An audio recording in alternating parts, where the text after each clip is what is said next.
Isa na lang naiwan sa sisiw ko.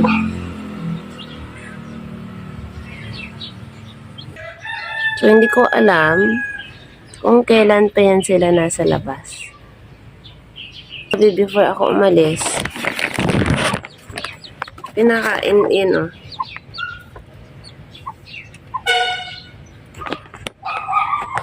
As in, alam mo kung anong ginawa nila.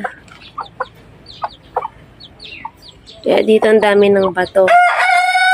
Pinakikay nila dito sa ilalim para makalabas. Same dito. Yung hinaharang ko dyan sa baba, binuksan nila. Nadisgrasya yung dalawang sisiw. Kasi tatlo yan, di ba?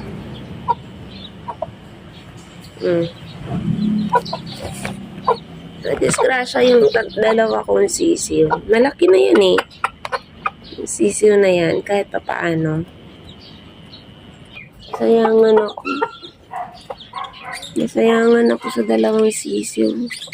Okay lang yung nasira akong tanim eh. Okay lang yan. Kasi makakapagtanim pa naman ako ulit.